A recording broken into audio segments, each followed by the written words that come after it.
Ayan guys, ang ating ginisang tuna with talong. Ayan, yummy. Yummy ulam guys. Simpleng ulam pero masarap siya guys.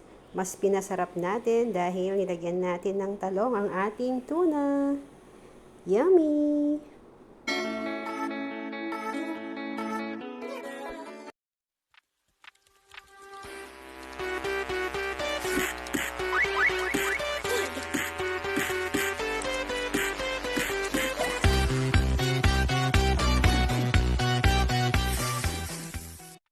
Ayan guys, ang ating mga sangkap. Gumamit ako ng Century tuna, yung nakalata with calamansi. At ayan na siya guys, ang ating tuna. At meron tayong talong guys, o yung ating eggplant. Ayan, naka-ready na rin yung mga gagamitin nating panggisa, bawang, sibuyas, at saka ang ating luya. Ayan. Ready na ang ating mga sangkap. Ayan, nagpainit na rin ako ng mantika guys. Konti lang na mantika. Ayan. Gisa muna natin yung ating luya hanggang sa lumabas yung aroma ng ating luya guys. Ayan. Mekos-mekos lang natin. Halu-haluin. At pagkatapos, ilagay na rin natin yung ating sibuyas. Ayan. Halu-haluin lang. Ayan. Try nyo na guys ang ating ginisang tuna with talong. Napakasarap. Ayan.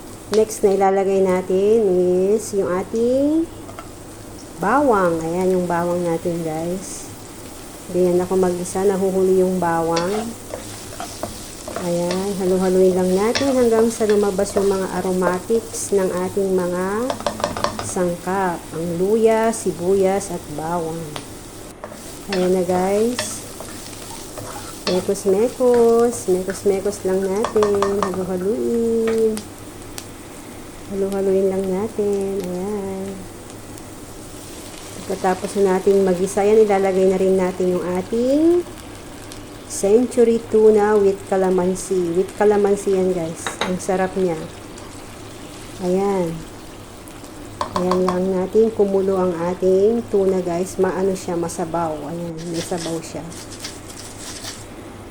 Ayan, naglagay rin ako ng ating paminta o yung black pepper natin guys. Ayan, naglagay ako ng paminta para mas masarap siya guys.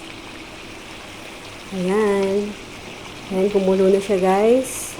Naglagay din ako dyan ng red chili. Ayan. Para may konting sipa. Anghang, para may anghang siya. Para hindi siya nakakaumang. Ayan. Mekos-mekos, halu-haluin. Yan, delicious ulam. Try nyo na guys.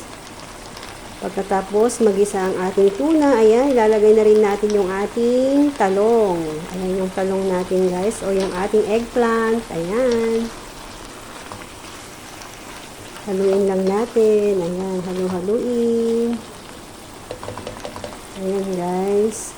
At nagdagdag ako dyan ng konting tubig. Ayan, hindi ko na pinakita. Kasi nagdagdag ako ng konting tubig. Nagdagdag din ako ng paminta again. Para mas masarap. Yun lang ang nilagay kong mga seasoning guys. Kasi malasa na yung ating tuna. Yung Century tuna natin guys. Na nakalata yun na. Ayan. Tatakpan natin guys hanggang sa maluto ang ating talong. Ayan na guys. Tingnan natin. Ayan. Haluin natin. Ayan. Imekos-mekos natin. Ayan. Konti na lang yung sabaw niya guys. Pero nagdagdag ako ulit ng konting water ng konti. Ayan guys. Ang ating napakasarap na ulam. Napakasimple lang, pero pinasarap natin. Ayan, takpan ulit natin. Ayan guys, luto na ang ating ulam. Ayan ang ginisang tuna with talong. Yummy! Ayan na. Yummy-licious.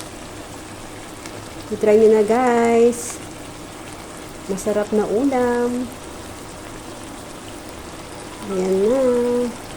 Napakasarap na ulam, guys. Yan, delicious ulam. Yummy.